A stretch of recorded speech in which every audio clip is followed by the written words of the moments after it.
This is the Samsung Galaxy S25 Ultra.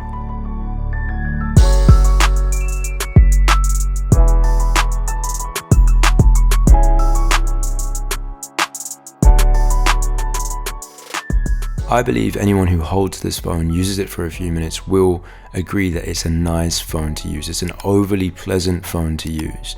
And this is no question to me, but what it isn't for me is an Ultra phone. It isn't a phone that's deserved to be called Ultra. A phone which is meant to offer those niche features, that niche technology for the top 1% of users. It's mostly software changes and AI that comes with many other Android phones and the S25 and S25 Plus and the old Samsungs like the S24 and whatnot. You're missing out on things like IP69 water and dust resistance, a silicon carbon battery, those extra bright screens as we've seen with OnePlus. We've got a downgraded S Pen. So is it exactly offering value for money? Well, let me kind of take you deep into it so you understand what you're getting with this phone and you can decide for yourself.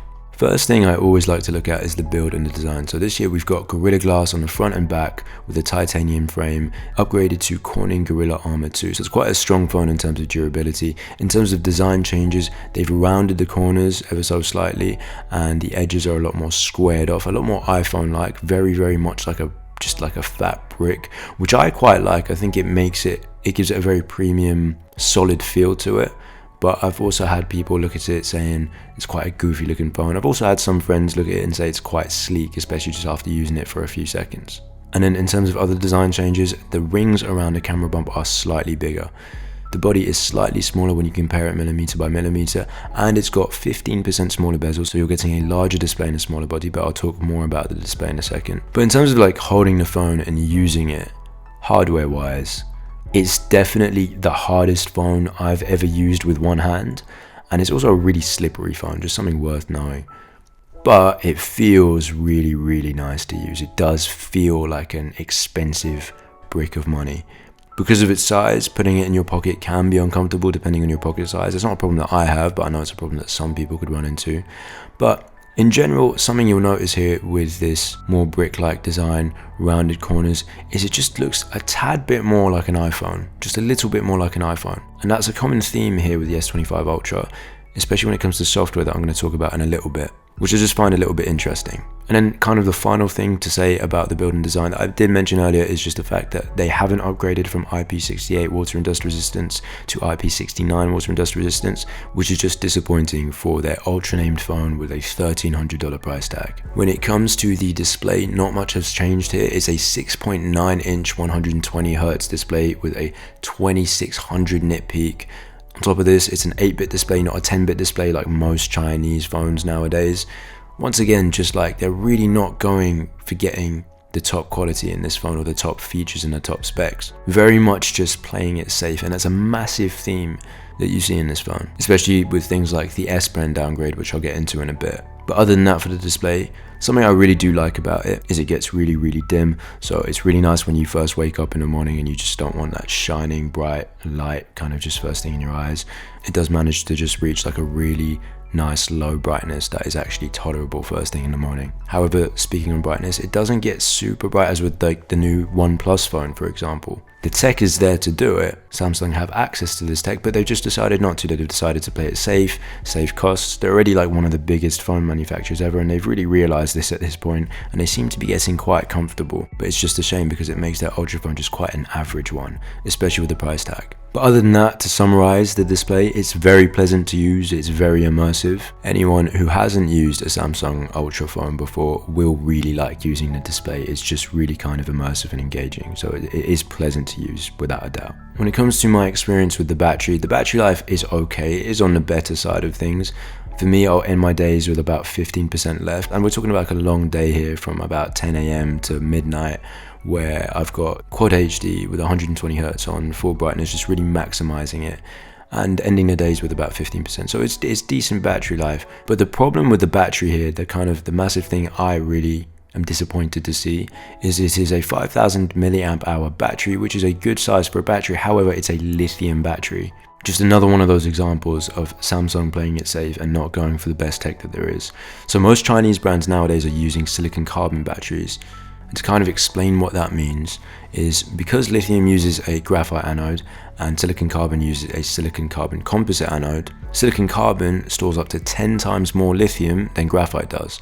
So that results in a higher energy density and therefore longer battery life without having to increase the size, which obviously is a lot better. And one thing that you do really want to continue seeing smartphones improving is the battery life, because regardless of where phones have come, I always feel like the battery is like 3 steps behind. With silicon carbon batteries, they also charge faster due to silicon's ability to absorb lithium ions a lot more efficiently. So we're talking speeds like up to 80% in 15 minutes, which is absolutely insane. And in general, on top of that, silicon carbon just offers a longer lifespan, so your battery will deteriorate slower over time, which is always a great thing. And you get improved thermal stability, so less risks with overheating and whatnot. When it comes to speed, like most Android flagships this year, it's getting the Snapdragon 8 Elite chip, which is a 3nm chip. Now this is one of the fastest chips out there. You can really feel it with the S25 Ultra. It's very smooth.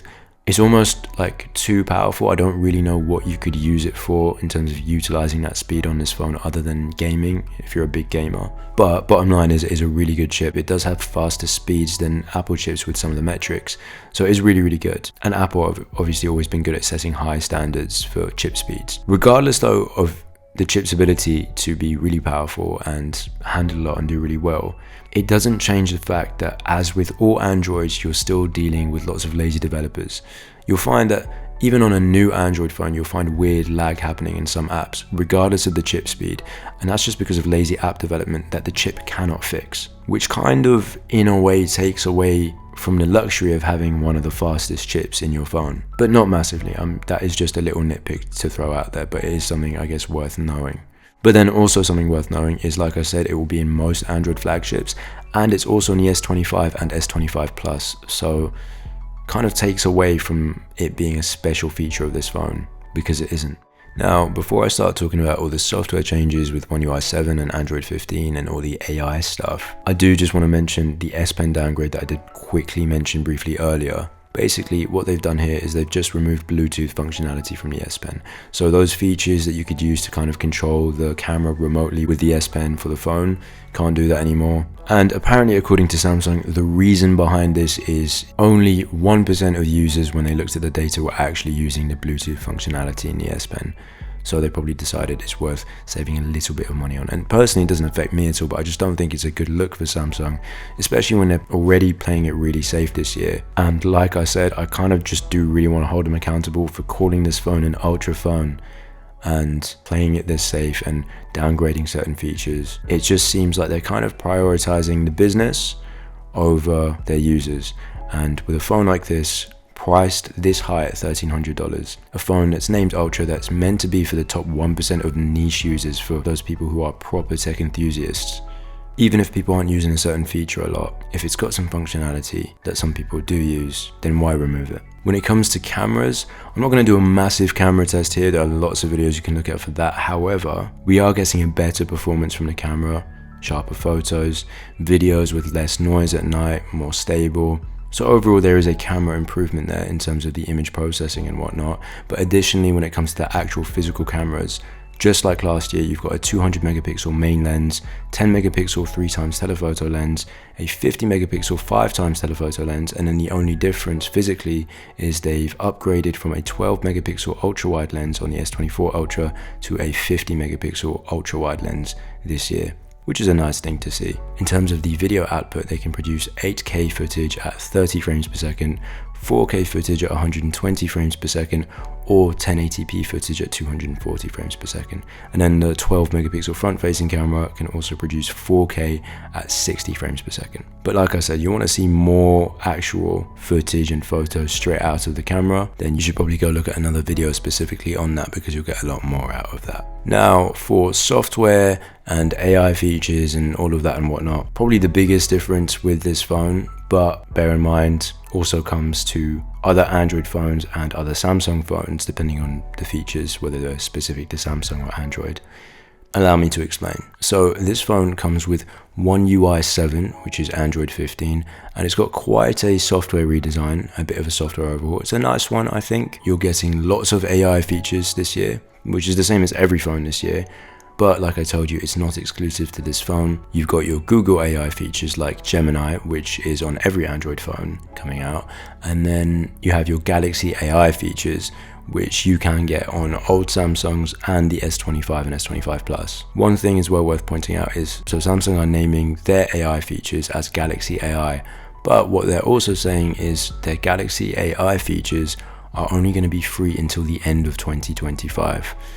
So at the moment, at least, they've got just under a year to impress. But anyway, in general, using OneUI 7, it's really snappy. It is really nice to use. Remember how I said earlier that there's a few similarities to the iPhone with the software?